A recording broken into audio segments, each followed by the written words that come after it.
apiñamiento, visión temporal y mixta.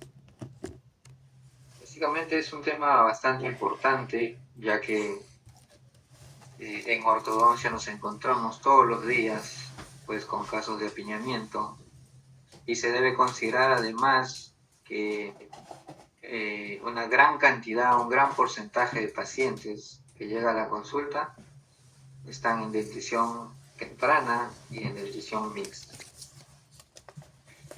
Bueno, vamos a comenzar mencionando qué es el apiñamiento.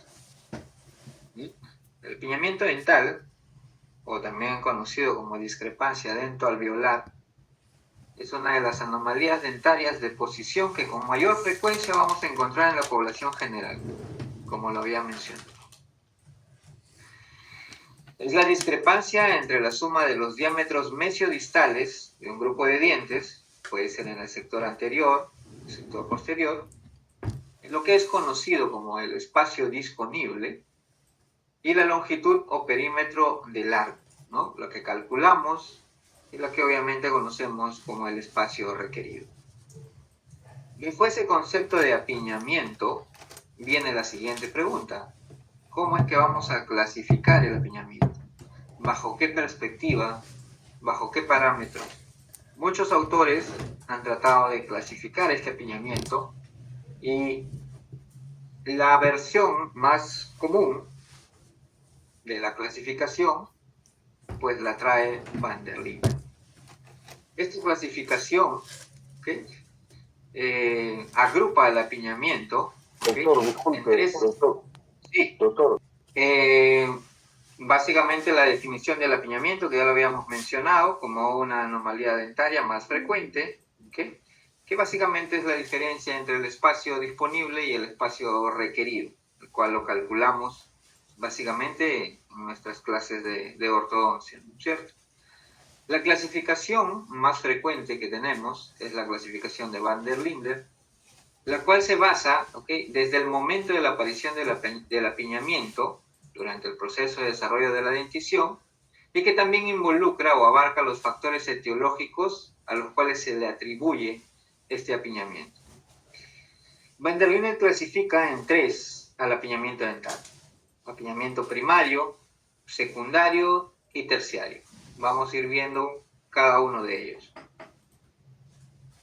En el caso del apiñamiento dentario, es el apiñamiento que podemos encontrar nosotros desde muy temprana edad y que está básicamente ligado a los factores genéticos. Como bien lo mencioné en el concepto de apiñamiento, pues es la diferencia entre la longitud de la arcada disponible y la suma de los diámetros mesiodintales de los dientes que aparecen tempranamente. En este caso, los incisivos anteriores. En el caso del apiñamiento secundario, es un apiñamiento causado ya por factores ambientales que actúan sobre la dentición y acortan la longitud del arco para que se desenvuelva un normal alineamiento de las piezas. ¿Cuáles son estos factores etiológicos o factores ambientales que pueden contribuir a la formación del apiñamiento?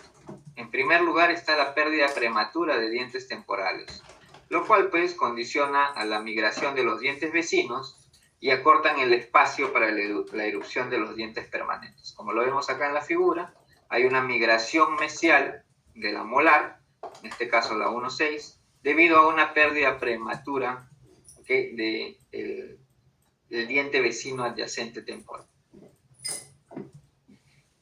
Como mencionamos, el apiñamiento secundario está ligado básicamente a factores etiológicos, factores ambientales, de los cuales los más importantes, como lo mencioné, es la pérdida prematura de dientes temporales, así como la anomalía de tejidos blandos y duros.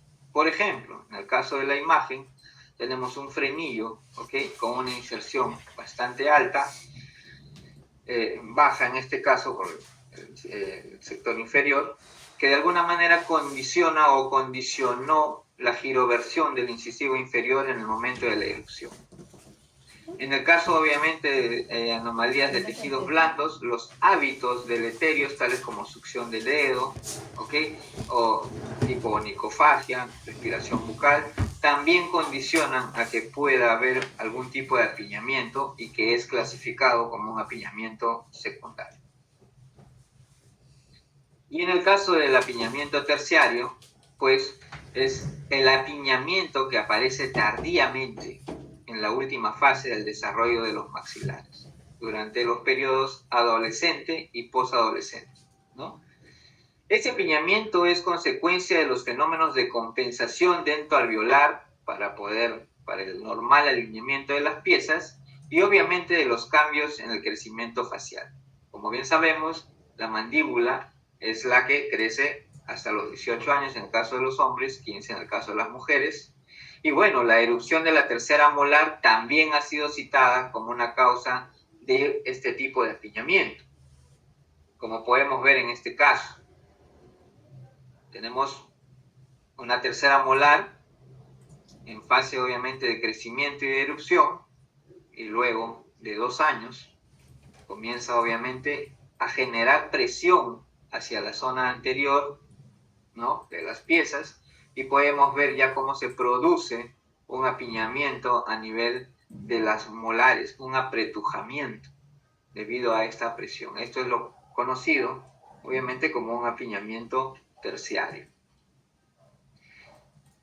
Y además de esta clasificación que nos demuestra Van der Linden, en base obviamente a factores etiológicos del apiñamiento, tenemos una clasificación más práctica para la solución de estos problemas, y que es obviamente una clasificación clínica.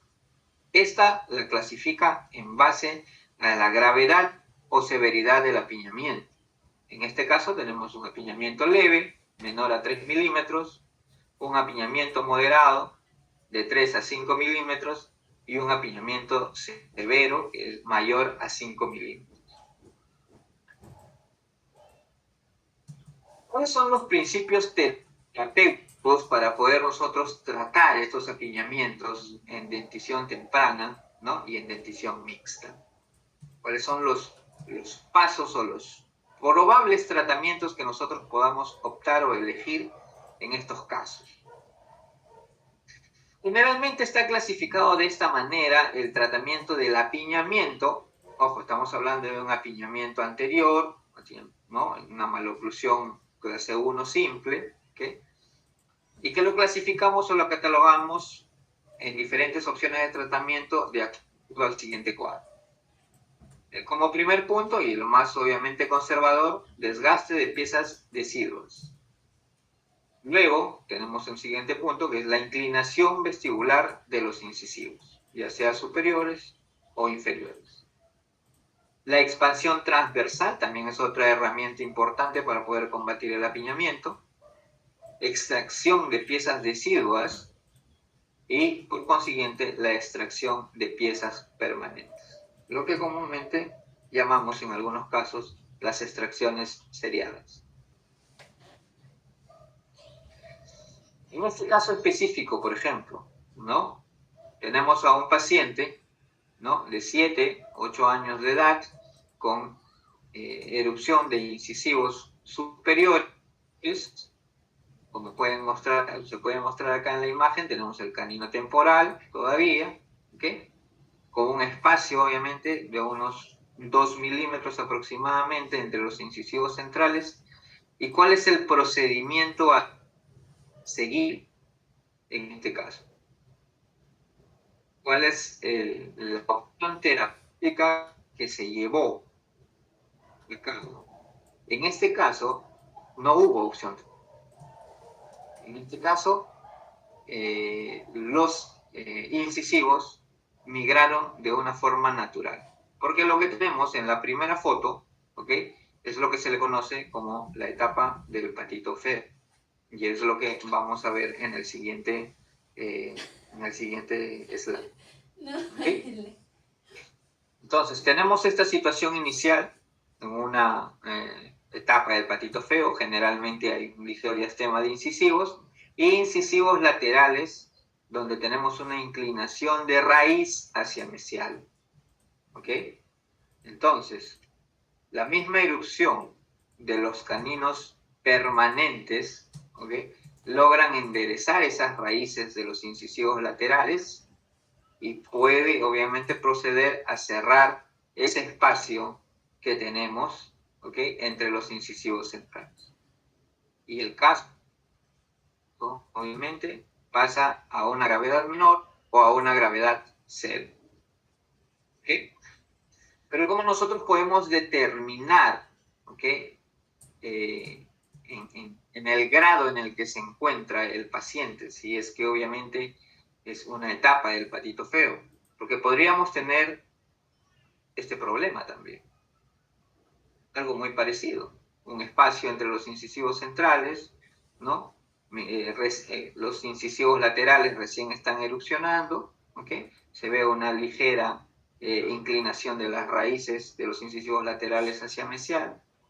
¿Cómo puedo considerar yo si se encuentra obviamente en una etapa en la cual yo voy a proceder a un tratamiento, o quizás esto se va a desarrollar de manera, o se va a solucionar de manera natural? La clave, ¿ok?, está en el espacio o en el diastema que yo pueda tener. Primero, como se ve acá en la imagen, si puede estar asociado a un factor de tejido blando como es el frenillo labial. Y segundo, menciona la literatura que en una etapa del patito feo, el diastema obviamente no excede de los 2 milímetros. No tenemos un espacio un poco mayor, probablemente se deba a un frenillo labial o incluso a la prisión de un diente supernumerario incluido, que puede generarnos ese tipo de características frente a este caso. Entonces, como primera opción terapéutica, simplemente la observación. En el caso, obviamente, de aquellos pacientes que están en la edad en la cual puede aparecer este síndrome o esta etapa del patito feo. Segunda intervención, como le mencioné, desgaste de piezas deciduas, ¿cierto? Entonces, se alivia el pequeño apiñamiento que tenemos en el sector anterior, ¿ok?, con algunos desgastes en piezas temporales, en este caso, pues obviamente los caninos, ¿no? Y la discrepancia se traslada al sector posterior, ¿ok? Pues obviamente al espacio de deriva. ¿Y qué es el espacio de deriva? Pues obviamente el espacio libre que me queda, ¿ok?, producto de la suma de los dientes temporales posteriores, ¿ok?, con respecto a la suma mesiodistal de los premolares permanentes que vienen a erupcionar. Entonces, muy bien, en estos casos en los cuales yo tengo un apiñamiento entre 1 a 3 milímetros, yo puedo, opción terapéutica, el desgaste de estas piezas temporales. Como se ve en estas imágenes, tenemos un apiñamiento muy suave a nivel de los incisivos, que es lo que en la mayoría de los casos se ve en dentición temporal. Lo comienza el recambio en dentición mixta temprana, ¿okay? Y podemos hacer algunos desgastes a nivel de los caninos para poder aliviar el apiñamiento en el sector anterior inferior. Bueno, la desventaja es que hay un gran desgaste a nivel de los caninos deciduos. ¿Y por qué un gran desgaste? ¿Okay? Porque obviamente nuestra opción terapéutica va a ser desgastar el diente temporal. No podemos hacer un desgaste simétrico entre temporal y permanente, por más que el desgaste sea interproximal. Tenemos que de alguna manera cuidar o proteger la cara distal del incisivo lateral al hacer este tipo de terapéutica. Y entonces obviamente el espacio es consumido por el tejido del diente temporal, que es en este caso el canino. Y estaríamos hablando de cuánto desgaste aproximadamente para este canino temporal. ¿Cuánto es lo que tendría que soportar este canino temporal de desgaste? Si esta terapéutica está hecha para apiñamientos hasta 3 milímetros, estaríamos hablando obviamente de un desgaste de 1.5 milímetros aproximadamente por cada canino temporal derecha e izquierda, para poder yo conseguir obviamente esos 3 milímetros máximos que se puede aplicar para esta opción terapéutica. ¿Okay? Ojo que el desgaste tiene que ser simétrico, en este caso, porque si no es simétrico podríamos alterar la posición de la línea media. Entonces, esta opción terapéutica, la más sencilla que tenemos para apiñamientos, obviamente muy suaves, muy severos, muy suaves, perdón, muy ligeros, ¿okay? Que consiste obviamente en el desgaste de estas piezas temporales, ¿okay? Y lo que estamos haciendo es simplemente trasladar el apiñamiento del sector anterior hacia el sector posterior para que sea consumido por el espacio de derivo. ¿Okay? Otra de las terapéuticas viene a ser obviamente la inclinación vestibular de incisivos. ¿Okay? Esto nosotros lo podemos aplicar en apiñamientos ya un poquito más marcados, ¿no? Que van de 3 a 5 milímetros. En apiñamientos moderados según nuestra clasificación clínica de apiñamientos, ¿no? Y esta opción terapéutica, pues la finalidad es movilizar grupos de dientes, ¿ok? Para ampliar el perímetro del arco anterior, ¿ok? Y pues recolocamos los determinados dientes dentro del arco dental. Así como ven acá en la figura, tenemos una parábola verde y simplemente la inclinación vestibular de incisivos va a generar un aumento en el perímetro, pero en el sector anterior. ¿Okay? Aquí no estamos hablando de una expansión transversal, simplemente un aumento en el perímetro del sector anterior. ¿Y cómo lo logramos? ¿Okay? Por ejemplo, en este caso tenemos este paciente, apiñamiento, ¿okay? En el sector anterior. ¿Y por qué este paciente no clasifica, por ejemplo, para una etapa del patito feo? Porque tenemos un espacio aquí de unos 2 milímetros aproximadamente, el incisivo lateral está inclinado, ¿no? Su raíz hacia mesial. ¿Por qué tendríamos que tratarlo, ¿okay? Y no simplemente esperar? ¿Dónde está obviamente el punto estratégico para determinar que hay que intervenir? Bueno, el punto estratégico está en esta fotito oclusal. Porque tenemos, ¿ok? Ya tenemos una palatinización marcada, obviamente, de los incisivos laterales, que no se va a solucionar, ¿ok? De manera natural. Y hay una grada ahí, en esta foto palatina, pueden ver en esta foto oclusal, perdón, donde pueden ver obviamente que ya hay un apiñamiento marcado en el sentido antero-posterior de estos incisivos. Entonces, ¿qué se procede aquí? Tenemos obviamente un overbite muy pequeño, ¿no? Se procede, y aquí, como lo pueden ver también, hay un ligero apiñamiento. Así que podríamos combinar, ¿no? Los desgastes en dientes caninos deciduos con una inclinación vestibular. Y eso fue lo que hicimos. En este caso, confeccionamos una placa activa, ¿ok? Para poder mejorar el apiñamiento anterior. ¿En base a qué? En base a una inclinación vestibular de incisivo. Y lo podemos ver aquí, ¿ok? Como lo mostró el doctor Marengo en una diapositiva anterior, ¿ok? Se fabrican protrusores, en este caso individuales, ¿ok? Para poder manejar de manera, ¿no? Individual, valga la redundancia, cada diente, ¿no? Y poder llevarlo hacia un arco, ¿okay? A un perímetro mucho más amplio, mucho más hacia adelante. Y con eso obviamente estamos generando más espacio en el sector anterior y solucionamos el apiñamiento, ¿okay? En el sector superior. Entonces, tanto es así, ¿okay? Luego de la terapia, como ven aquí, el arco de Hawley está separado, obviamente, de los dientes. Es un arco que yo no voy a activar a nivel de las onzas, ¿ok? Porque estaría retruyendo en vez de protruir. Al contrario, lo tengo que tener separado, ¿ok? La cantidad o el espacio que yo quiera llevar hacia adelante de esas piezas dentales.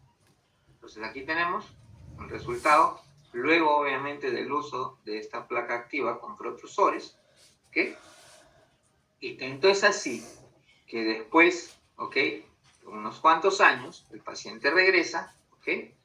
Y básicamente la cantidad de apiñamiento que tiene es mínima y el grado obviamente de severidad de su maloclusión pues es muy leve. Solamente con este tipo de tratamiento preventivo, ¿ok? Que se le hizo cuando tenía pues la dentición mixta temprana, ¿ok? Estos no son los únicos protrusores que podemos nosotros utilizar en una placa activa.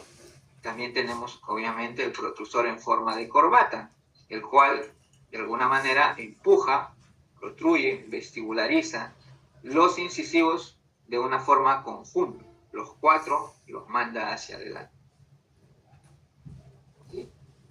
Muy bien, y en el sector inferior, ¿cómo es que podríamos nosotros hacer esta inclinación de incisivos hacia vestibular? Muy aparte de utilizar una placa como esta que estoy mencionando, también la pueden hacer abajo con protrusores, pero ¿qué otra forma podría existir para nosotros combatir o generar esta terapéutica de inclinación vestibular de incisivos? Pues algo tan sencillo como lo es el arco lingual, ¿ok?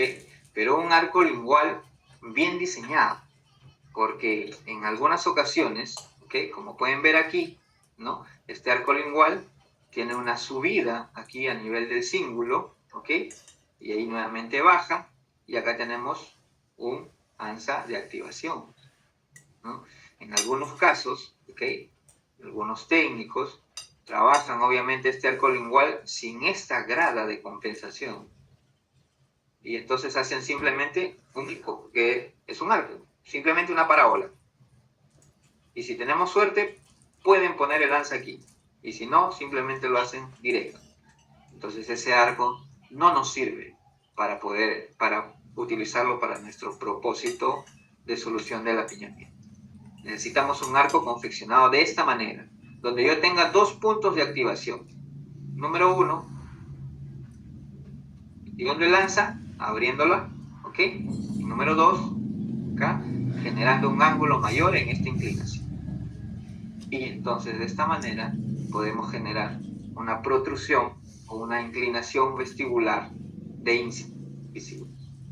¿Qué otro aparato en el sector inferior puede utilizarse para esta opción terapéutica? Pues obviamente un lip bumper. Pero ojo, aquí podemos nosotros incluso generar una diferencia, porque este arco lingual obviamente va a atacar, ¿ok?, a apiñamientos de primer orden o apiñamientos primarios, esos apiñamientos que son básicamente de una etiología genética, mientras que un lip bumper, ¿ok?, podría atacar apiñamientos ya de segundo orden, apiñamientos secundarios. ¿Por qué apiñamientos secundarios? Porque si yo estoy poniendo aquí una barrera, ¿ok?, entre el labio y los dientes, es porque probablemente ha existido un hábito deleterio de succión del labio que me haya generado un apiñamiento por lingualización de incisivos inferiores. Entonces, ¿qué es lo que tengo que hacer? Pues obviamente evitar o tengo que anular esta fuerza del labio, producto obviamente del hábito, ¿okay? Tengo que anularla para que los incisivos, ¿okay?, puedan regresar a ese espacio neutral, a esa zona neutra, donde obviamente pues la fuerza del labio con la fuerza de la lengua se vean neutralizadas y los incisivos puedan generar una parábola convencional, una parábola armónica. Como lo ven aquí, el hecho obviamente de frenar la fuerza del labio inferior, ¿ok?, me genera pues que la lengua pueda hacer mayor presión hacia afuera a estos incisivos inferiores y comienzan a ordenarse de mejor manera. Es más, incluso aquí tenemos hasta un diastema, ¿ok?, producto simplemente de la fuerza de la lengua hacia afuera, ¿ok? Y eso genera un nuevo orden a nivel de los incisivos.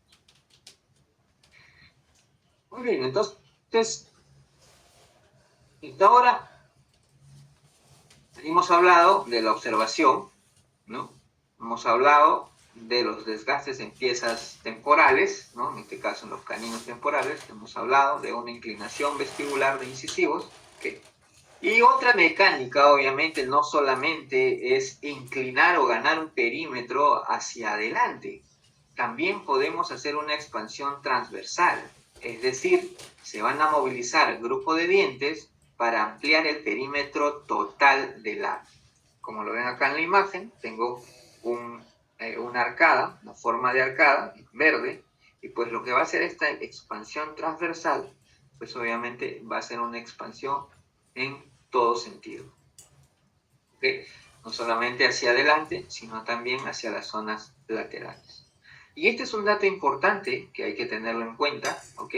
Que por cada milímetro de expansión transversal solamente se gana 0.7 milímetros de espacio en el arco, ¿ok? Y el principal representante de este tipo de opción terapéutica, pues sabemos obviamente que es la placa con tornillo de expansión, ¿cierto? Entonces, esta placa con tornillo me va a dar una expansión hacia los lados, hacia las zonas laterales, dándome un mayor perímetro de arco. Como bien lo mencionó el doctor Marengo, hay que tener mucho cuidado con este arco de Holland. ¿Por qué? Porque el hecho de estar abriendo este tornillo, ¿ok? Comprime este arco hacia adentro, porque es un punto de resistencia. En algunos casos, ¿ok? Se opta por no contar con este arco de Holley y ponerle más, ¿ok? Más elementos activos o ganchos de retención a esta placa con tornillo de expansión para no tener este problema, ¿ok? De la retrusión de este alambre y por lo tanto, obviamente, la palatinización o lingualización de esos incisivos inferiores. Algo que me ha pasado en la práctica clínica es lo siguiente también. Esta placa con tornillo de expansión se comienza a activar, ¿ok? De tal manera que debería haber una activación según el protocolo, puede ser una vuelta por semana o 2 vueltas por semana, dependiendo obviamente la etapa de crecimiento en la cual se encuentra también el niño, ¿ok? O la velocidad en la que queremos lograr ciertos resultados, ¿ok? A veces nos está ganando ya la erupción dentaria en ese momento de un canino permanente, entonces tenemos que activar un poquito más rápido. Pero nos hemos dado cuenta en la práctica clínica que a veces el tornillo no está lo suficientemente abierto a pesar de la terapia de activación o a pesar del tiempo que ya tiene el aparato en boca. Entonces lo primero que se nos viene a la mente es decir, bueno, la mamá, el papá no lo ha activado correctamente. O simplemente no lo ha activado o no lo ha activado correctamente. De repente el activador no entró al huequito y no se activó el tornillo. Es lo primero que se nos viene a la mente. Pero en algunas ocasiones no es así. ¿Qué es lo que pasa? Que la confección de este arco de Holley es con un alambre tan grueso que el papá activa, ¿ok? Y la fuerza obviamente de compresión de este arco, el mismo grosor del alambre, ¿ok? Hace que el tornillo se desactive. Y entonces estamos en una especie de afloja y de desafloja. El papá activa y el mismo aparato se desactiva, justamente por la presión simplemente de este arco de Holley. Y hay que tener cuidado con ello. Hay que tener cuidado con ello en la confección de estos aparatillos. ¿Okay? Otro, obviamente, aparato importante para poder lograr una expansión transversal, pues vienen a ser los famosos quadrihelix y bihelix, ¿cierto? Esto se trabaja con un alambre especial, que es alambre de Anguilloy, y que nos da ciertas ventajas realmente, porque al ser un aparato confeccionado de la forma como lo ven en la imagen, me puede dar la posibilidad de solo activar un lado de la arcada. Si vemos aquí, yo activo a nivel de estos resortes que tengo aquí, muy cerca a las arrugas palatinas, y puedo lograr una expansión simétrica de las molares. ¿Ok? Y como las molares están unidas a bandas, tienen su extensión de alambre, pues me va a expandir completamente, ¿ok? La arcada. Hay otra forma de activar este aparato también cuadrihelix, que es simplemente con un alicate de 3 puntas, hacer un doblez a este nivel o en esta porción del alambre, ¿ok? Y logramos el mismo efecto, incluso en algunas situaciones sin descementar el aparato de boca. Perfecto. Entonces, también tengo la posibilidad de solamente activar un lado del resorte, el que está más cercano a la banda, y poder lograr una expansión simplemente asimétrica. ¿Ok? Muy bien. Entonces, teníamos, recapitulando, ¿no? Desgaste de dientes temporales, ¿no? Inclinación de incisivos hacia vestibular, una expansión transversal. Y cuando hablamos de apiñamientos ya mayores a 5 milímetros, entonces ya podríamos estar pensando en la extracción de dientes temporales. ¿Okay? En este caso, pues los que se sacrifican, que en la mayoría de los casos son los caninos temporales, como se ve acá en la imagen. Ojo, que un dato importante para este caso, en los cuales vamos a aplicar esta opción terapéutica, es siempre colocar un arco lingual, porque si no, el hecho mismo de extraer caninos temporales podría generar un colapso, ¿ok?, de la arcada, es decir, podríamos perder longitud de arco, ¿ok? Entonces, en este caso, ¿no?, como les mencionaba, miren este arco lingual, es simplemente una parábola, ¿ok? Entonces, para el caso de inclinación de incisivos hacia vestibular, no nos ayuda mucho este modelo de arco lingual. Entonces, colocamos un arco lingual para no perder, obviamente, la longitud del arco y podríamos proceder a la extracción de los caninos temporales. ¿Cuál es, obviamente, el fundamento? Nuevamente, ¿no? Vamos a utilizar el espacio de deriva, que es la diferencia entre la suma mesiodistal de los dientes temporales y la suma mesiodistal de los dientes permanentes que van a erupcionar. Entonces, podríamos ayudarnos con ese espacio libre para poder mejorar el apiñamiento, no solamente el apiñamiento presente, sino el apiñamiento proyectado, que es el que hacen, obviamente, con su análisis de Moyers. ¿Okay?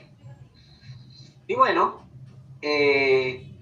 obviamente para apiñamientos un poco más severos, ¿ok?, en las cuales yo proyecto, obviamente, no solamente el apiñamiento visual, el apiñamiento real, sino el apiñamiento que puede generarse con la erupción total de los dientes permanentes, ¿okay?, ya podría yo tomar una opción terapéutica, que es la extracción de dientes permanentes, ¿no?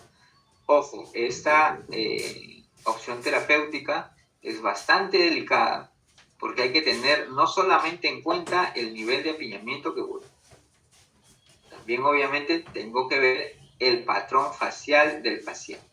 En aquellos pacientes, por ejemplo, que son braquifaciales, ¿ok?, utilizar una mecánica con extracciones, ¿ok?, podría complicarnos el caso, ya que es un poco más complejo cerrar espacios, ya sea de manera natural o con aparatología, en pacientes con este tipo de patrón facial, ¿ok?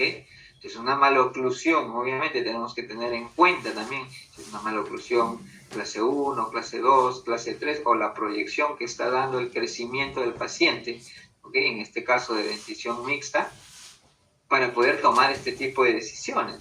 Un paciente que se está proyectando para una maloclusión clase 2, pues obviamente no podría yo hacer una extracción seriada completa. Probablemente estemos hablando de extracciones asimétricas o extracciones en un solo lado del arcado. El perfil blando es importante para tomar este tipo de decisiones también. ¿Por qué? Un paciente con labios obviamente retruidos, hacerle un procedimiento de extracción seriada puede ser contraproducente, porque podríamos colapsar, obviamente, nuevamente podríamos colapsar la posición de los incisivos hacia atrás y pues llevar mucho más a una posición mucho más retruida, la posición de los labios, y podríamos con esto alterar la fisonomía del paciente. ¿Okay? También obviamente hay que considerar las líneas medias, ¿no? Porque estamos hablando de una desviación de línea media, ya no podría yo aplicar una opción terapéutica de extracciones seriadas, tendría que hacer ya otra alternativa, como probablemente sean unas extracciones asimétricas, ¿no? Entonces, como lo mencioné, la terapia es más comúnmente llamada para este rango de edad de dentición mixta como extracciones seriadas, ¿ok? Entonces, como lo vemos aquí en estas imágenes, no hay espacio, obviamente, para la posición del canino, tanto en el lado derecho como en el lado izquierdo, ¿ok? Tanto a nivel superior como a nivel, ¿ok?, inferior. Entonces, ¿qué es lo que hacemos? Comenzamos a programar, obviamente, la extracción, tanto de estos dientes temporales como los permanentes, o sea, las primeras premolares, cuando están en proceso de erupción, ¿ok? Entonces, ojo, estos dientes temporales ya tienen que haber comenzado su reabsorción radicular, no lo puedo sacar antes, ¿ok? Entonces tiene que ya haber comenzado su reabsorción radicular, que es un indicio, obviamente, de que el permanente viene en camino, ¿ok?, para yo proceder a hacer este tipo de procedimientos. Igual, aquí yo no puedo extraer también un premolar que ya está completamente erupcionado. Ya no sería, obviamente, una opción de extracciones seriadas. Eso sería un tratamiento extractivo de ortodoncia. Lo que nosotros queremos, obviamente, es hacer un tratamiento extractivo prematuro de premolares para que el cuerpo se vaya acondicionando y vaya mejorando la posición de la erupción de los dientes, en este caso los caninos, que son obviamente los últimos dientes anteriores que erupcionan, ¿okay? Entonces, como se ve aquí en la imagen, ¿okay?, se extrajeron estas primeras molares temporales, ¿okay?, y de manera natural, ¿okay?, el cuerpo comienza a posicionar los dientes, ¿okay?, en esa zona que nosotros hemos ganado producto de las extracciones, ¿okay? Como ven aquí, el grado obviamente de severidad de la malposición y del apiñamiento es muy leve, ¿okay?, igual en el sector inferior. Entonces, probablemente con un refinamiento en ortodoncia, ¿okay?, o de repente con un ajuste oclusal, podríamos dar por finalizado el tratamiento. Y estas son obviamente opciones terapéuticas dentro de la dentición temporal o la dentición mixta, ya sea temprana, ¿no?, o tardía. ¿Se pueden realizar terapias combinadas? Claro que sí se pueden realizar terapias combinadas. Lo que podemos nosotros combinar, como les mostré en el caso anterior, por ejemplo, en el sector superior, utilizar una placa de inclinación vestibular de incisivos y abajo desgastes, obviamente, de dientes temporales, ¿ok? Pero si estamos hablando ya de extracciones de dientes, ¿ok?, ya entonces no valdría tanto la pena, obviamente, hacer una combinación de terapias, sobre todo en este tema de las extracciones seriadas. Se extrae y se deja que el cuerpo actúe con el espacio que nosotros estamos ganando para mejorar la posición de los dientes. ¿Ok? Entonces, muy bien, quería yo terminar con esta frase del doctor Bishara, que nos dice, pues obviamente, que si los objetivos de un tratamiento temprano son cuidadosamente identificados y solucionados, entonces la probabilidad de que un tratamiento posterior, ¿okay?, sea corto, pues obviamente es más alta, ¿okay? Entonces tengamos eso presente para poder nosotros planificar tratamientos tempranos a nuestros pacientes con dentición temporal y dentición mixta. Podríamos estar ahorrándole muchos años de tratamiento posterior, ¿ok?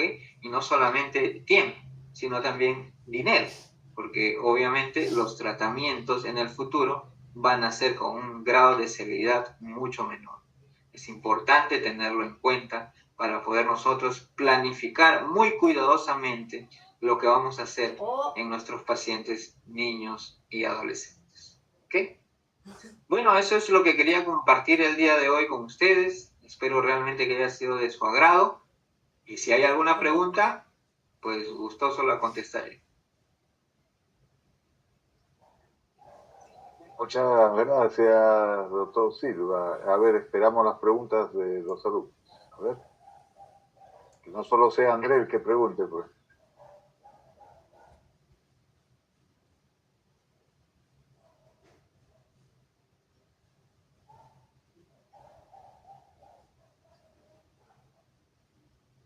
Chicos, ¿no hay preguntas? No han prendido sus cámaras, así que creo que van a estar todos en falta. Prendan sus cámaras. Yo también la prendí la mía y acá estoy hace rato. Prendan sus cámaras, porque si no van a estar en falta. A tomar la foto. Se han dormido, se han ido, dejó ahí, están haciendo otra cosa. ¿Qué están haciendo? A ver. Ahí están, ahí están. Está Meilín despertando. André también. Terminando de comer. Están despertando. Avilé, Rafael, Chani, Gonzalo, Víctor, Hugo. A ver. ¿Quién más? ¿Quién más? Rápido, para tomar la foto, chicos. Ahí estamos. Andrea, Francesca, Paola, Santiago. Mira, ve. La primera que entró ya se durmió, Alessandra. A ver. Catherine. ¿Dónde están? Chicos, para tomar la foto, para tomar la foto. ¿Dónde están? Ahí está. Que ahora se ha puesto los lentes. Ya, a ver, voy a tomar una fotito ahí, ¿eh? A ver. Sonrían para la cámara. Bien, acá. Se va una fotito. Ahora está el resto. Vamos a hacer el resto, chicos, chicos. ¿Dónde están? A ver. Pase lista. Y acá yo los detecto, los que se fueron, porque cerramos la clase y se quedan conectados. Así que ahí, esos que se quedan conectados ya tienen su puntacho menos. Listo, ¿no hay preguntas, chicos? A ver, Kiara. ¿Quién fue que hoy día hizo su arco licual? ¿Quién fue? ¿Quién fue? ¿Quién fue la que hizo su arco licual? ¿A dónde estás? ¿Dónde estás? Melín. Melín. Ver, has visto lo que el arco lingual que presentó el doctor, ¿no? Con forma de arco, ¿no? No recto. Ya ves. Todo lo que ha hablado el doctor fue lo que te expliqué en la tarde, ¿verdad? Cierto. Ya ves. Perfecto. Muy bien, muy bien. Entonces, ¿alguna pregunta que tengan? Aprovechen que está el doctor aquí. Puede preguntar. Quería hacer una pregunta, doctor. A ver, Maylin, dale. Quería saber si, por ejemplo, en el arco lingual también podemos añadir lo que es un 2x4. Podría combinar. Por ejemplo, en mi casito, ambos doctores que han visto mi caso, no sé, doctor Manuel, si se acuerda de mi casita del arco lingual, de las extracciones de las segundas molares decisivas inferiores. Sí, Podemos añadir claro. Claro, sí me acuerdo de tu caso en el cual estabas por extraer segundas molares temporales y justamente te mencioné que podríamos aprovechar el espacio de deriva si es que ponemos un arquito lingual para poder solucionar el apiñamiento que tenías a nivel de los caninos. Entonces, con ese espacio libre podríamos mejorar obviamente de manera, nuevamente, ¿no? Buscar obviamente la fisiología del cuerpo para que solucione en primera instancia de manera natural el apiñamiento, simplemente dándole al cuerpo las condiciones para que solito mejore, y eso es simplemente dándole el espacio respectivo. Si no colocábamos un arco lingual en ese caso específico, lo que pasaría es que simplemente la primera molar permanente migraría hacia mercial, ¿no? Por el sistema de fuerzas que tenemos en la boca, siempre hay una migración mesial de piezas dentarias, y pues obviamente ese espacio de deriva se perdería, ¿no? En este caso lo estamos utilizando a nuestro favor para poder solucionar el apiñamiento que tenías a nivel de los caninos en el sector inferior. Pero volviendo a la pregunta que mencionabas, si podrías de alguna manera poder combinar con una técnica 2x4. Para apiñamientos suaves, realmente como que no tendría mucho sentido, ¿no? Estaría, de alguna manera me inclinaría con unos apiñamientos un poco más fuertes, ¿no? Unos 5 milímetros, ¿no? Por ahí, para poder de alguna manera forzar ya un alineamiento anterior.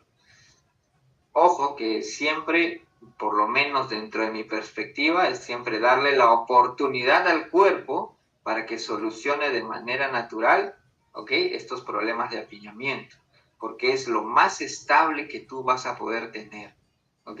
Si tratas de solucionar el tema en técnica de 2x4, con brackets o con lo que fuera, estás de alguna manera condicionando a que las piezas estén en tal o cual posición. Y eso, cuando tú saques los aparatos, puede ser obviamente recidivante, ¿ok? Por eso que es mejor que el cuerpo primero trate de hacer, ¿no? Su trabajo, alineando, simplemente generándole el espacio respectivo. Como lo han visto en la primera terapéutica y en las imágenes que mostré. Hacemos desgastes y nada más. El cuerpo se encarga de acomodar las piezas como tiene que acomodarlas. ¿Por qué? Porque obviamente esto tampoco es arte de magia. Hay fuerzas en la boca que obviamente van a generar el movimiento migratorio de las piezas hacia una parábola, en este caso la lengua y el labio. Entonces, tener eso siempre presente. ¿Quieres utilizar una técnica de 2x4? Muy bien, justifícala. ¿Qué cantidad de apiñamiento tienes? Y si obviamente eso valida la opción terapéutica que tú quieres tomar. ¿Ok? Sí, también, doctor, también tomar el tiempo adecuado para lo que es la técnica 2x4, ¿no? Generalmente tenemos que esperar que los ápices estén ya cerrados de las sanitarias, ¿no? A veces vemos que por poner 2x4 no tomamos en cuenta ese criterio y podemos dejar raíces reabsorbidas, cortas, con ápices abiertos, ¿no? Con los peligros que puede conllevar, ¿no? Entonces, es mejor ver también la edad del paciente, ¿no? Siempre la edad del paciente tiene que estar encima, ahí, cada vez que lo vemos y saber qué edad tiene el paciente. No es lo mismo a estas edades ver un paciente de 9 años a un paciente de 9 años 11 meses, ¿no? O ver un paciente de 8 años o de 7 años 11 meses, ¿no? Entonces tenemos que tomar en cuenta la edad cronológica, la edad dentaria, la edad de desarrollo. Entonces, y otro parámetro que tenemos que siempre tener presente es que la boca del paciente, en el momento que lo estamos viendo, es como una fotografía del momento, ¿no? Pero recordemos que este paciente está en una etapa de crecimiento y desarrollo, y que cualquier aparato que pongamos en boca puede resultar restrictivo a este crecimiento natural, ¿no? Yo coincido completamente con el doctor que tenemos que dejar que el cuerpo reaccione solo, darle ciertas condiciones para que el cuerpo haga su trabajo, ¿no? Facilitarle las cosas a la fisiología, ¿no? Pero, ¿qué pasa si nosotros intervenimos y colocamos aparatos que le van a restringir el crecimiento? Le quitamos al cuerpo esa posibilidad de autocorregirse, de autocurarse, ¿no? Entonces, siempre tengamos en cuenta esos parámetros. Yo creo que es importante para cada caso es individual, cada caso es diferente. Y cada caso tenemos que analizarlo desde varios puntos de vista, ¿no? El paciente no es tampoco pues un modelo al cual le podemos aplicar a todos los que se parezcan lo mismo, ¿no? O sea, tenemos, gracias a Dios, en ortodoncia un armamentarium de aparatología bastante grande, ¿no? Entonces, como siempre les digo, lo último que debemos elegir para un paciente, primero siempre es el diagnóstico. El diagnóstico adecuado es lo primero y lo primordial para después, al final del proceso del diagnóstico, después de haber planteado objetivos de tratamiento, recién hacer un planteamiento del tratamiento en sí, ¿no? Entonces, siempre tengan en cuenta esos parámetros, ¿ok? ¿Alguna otra pregunta, chicos? Aprovechen.